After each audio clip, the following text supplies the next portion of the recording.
Morning guys, Jason and Nicole here on the Udderfarm.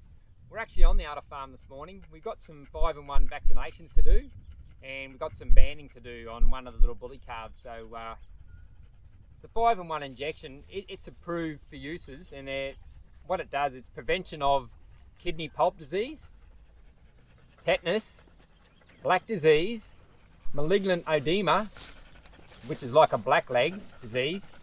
It also includes swelled head in rams, it covers that as well, and blackleg in sheep and cattle. We use Ultravac 5-in-1 vaccine for ours, guys. And when it comes to the dose rates, the first dose is at 6 weeks on your feed cattle, and the second dose is 4 to 6 weeks after that initial dose. And the dose rate for cows is 2 ml per cow for each dose. And when it comes to sheep, guys, because it also covers sheep, including lambs, your first dose is at marking, and your second dose is 4 weeks later after your initial dose. And for a sheep, it's 1 ml. It also recommends an annual booster on the box as well. We've never done annual boosters. We've always just done the first and the initial and the second doses. We haven't had issues with any of our cows over the years we've had them, so we don't do the booster. But I'm not saying that we're doing the right thing, but we try and limit the amount of injections we do to our cows. So it's all on the packet, guys. The instructions, the dose rate, keep it in the fridge, all the precautionary measures. So if you're unsure, everything you need to know is on the packet. We've got the weaners in the crush here now, so we're going to move them down to the crush and we'll do what we need to do with the banding and the 5-in-1 injections. When you're working with animals, guys, it's best to be peaceful and quiet. You don't want to be angry, rushed, because that'll then stress the animal out. So if you just go in quietly, walk around, it'll be a lot more peaceful for those involved working with the animals, and it'll be a lot more peaceful on the animals themselves, so you're not stressing them out. So I'll jump in. I've got Mum and Dad here today, so we'll jump in and we'll bring them down on the crush, and then we'll do the banding of the balls and the 5-in-1 injection. There you go, Nick. Take your calves with you. Good girl. Good girl. Good girl. Good girl. You've got to go that way, Good Nick. girl. You can't come this way.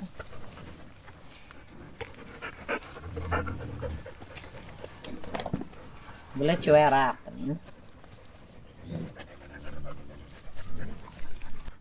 Rightio, the last thing we'll cover is you want to avoid carcass damage to your animals. So make sure before you start, guys, you've sterilised the needle in boiling water for 10 minutes. And when you're at the site, when you're starting your injections, cleanliness is the key. Be very, very careful where you sit that down in between your vaccinations. The last thing you want is dirt or anything getting on into that tip, because then you're going to chance get infection into your animal. The needle, keep an eye on that. Make sure it's always sharp and clean. If it does to dull up, you'll actually notice it won't go through that hide as easy. You want to replace that if that's the case, and keep an eye on it, because it probably needs to be replaced frequently. The more animals you do, if you've got a load, you're going to burn through them pretty fast. So also you want to keep the needle as short as possible. They recommend 15 ml or less. You don't want any longer, guys. You're pushing it way too far into the animals. Avoid in wet conditions. You don't want to be injecting in the wet, and also dusty conditions for that case. What else do I need to cover? Oh yep, it goes under the skin. It's definitely not an oral injection. It needs to go under the skin, and when it's under the skin, it needs to be high as possible on the neck. Basically behind the ear, on the neck, just below the ear. Righto guys, we'll bring these calves in and we'll run you through the process. One last thing before we bring the calves up, I forgot to mention, is gun maintenance. You go into all the trouble of sterilising the needle. Make sure you maintain your gun, because if you don't, you're going to possibly chance infection through the needle. So that's just as important as the needle. So flush it out with hot water, hot as possible. Just pump the water through. And a good trick the old man taught me that he's been doing for years is when you do your plunger, take the plunger out and put it in vegetable oil. Soak, there's a ring in there, vegetable oil. That keeps it soft and stops it from cracking. That's the only thing. Don't use any other oil. We don't use any other oil. We just use vegetable oils, and we haven't an issue in the years we've been using them. So now we're ready to bring the calves in and run through the process. Come on, girl.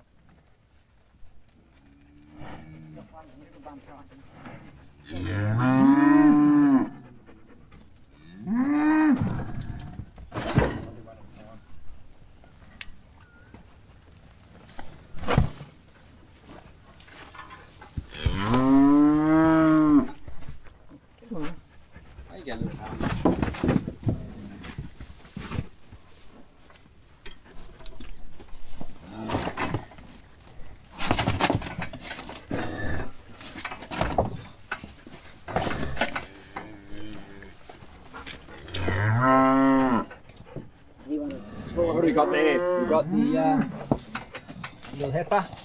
Yeah, so this one we just got to do the 5-in-1 on this one, guys. So like the instruction says, you go close to the ear as possible, just below the ear, high up in the neck.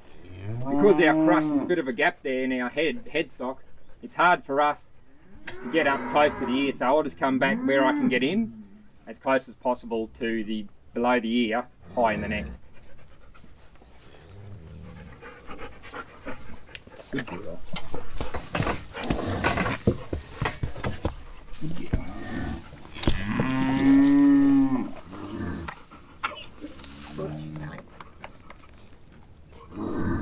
Just want to pinch their skin so it's tight, guys. Push it in, squeeze it. Give it a rub. You don't want that area. You want it to be relaxed. So rub it in so there's no lump. Pushes the 5-in-1 through the system faster. Okay, that's one done. I'll let that one out, let him through. Yep, that's Good girl. I'll just stand behind her so she doesn't come back. Mum, you're going to put this board in here in case she comes back racing You get near that, Nelly. Well, against the gate. I'll put this needle up again. Where do you want it? It's too late, he's out now anyway. Doesn't matter, Mum, doesn't matter, he's out. Doesn't matter. Someone kicked Butch, you just take the fighter then. Good girl, there you go. Good girl. Good girl. Put you up there. Yes, I'll have the 5-in-1 first.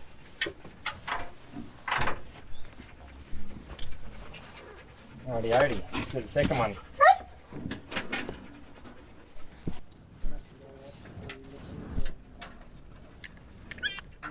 Straight in, straight out. Don't forget to give it a rub, guys. Get the vaccine in there. Saves having that lump on the surface. Massage it in. Good boy. Good boy. We're going to do the banding now, guys. This is a banding applicator. You can get them from your rural supply shop. We like the green rings. We have tried the bands before. They're a flat 10mm band, but we find putting them on is a lot more difficult than the ring. So we prefer the green ring. They come in multiple sizes, so depending how big the nuts are on your calves is how big you need to get.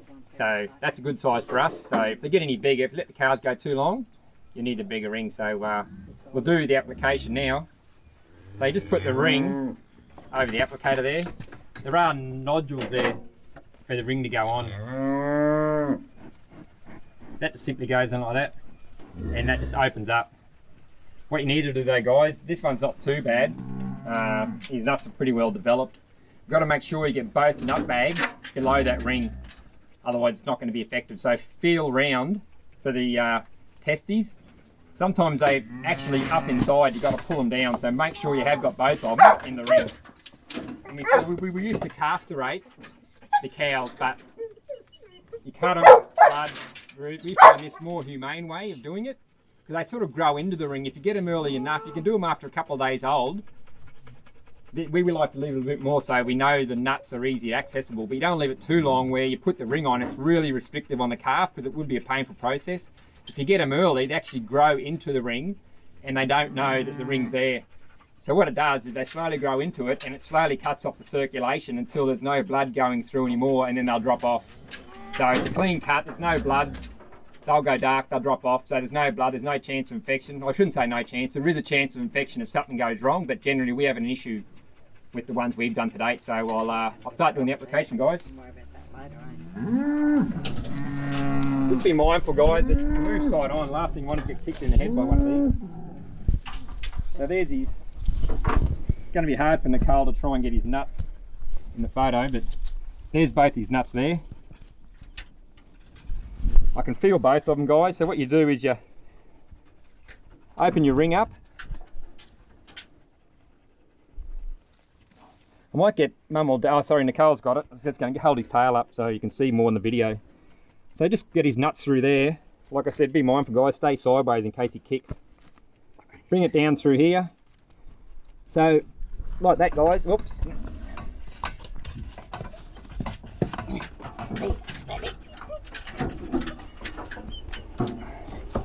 We'll have another go, he's kicking a little bit then, so. See guys, I've got both his nuts there, there's one there and one there. So I like to get them, I don't like to go right up too much, I'd like the nuts in and about midway between his nuts and the top. Put that down, close them up, and that should, by rights guys, just slide out of there. There we go. So the end product is, there we go, there's the band. Both his nuts are there below the band, so we're right. So here he'll grow into that and they'll fall off. So he's finished guys. So that's a wrap for the day for us guys. Got the 5-in-1 done and we got the banding done. So have a good morning, have a great afternoon and have a terrific evening guys, and we'll catch you later.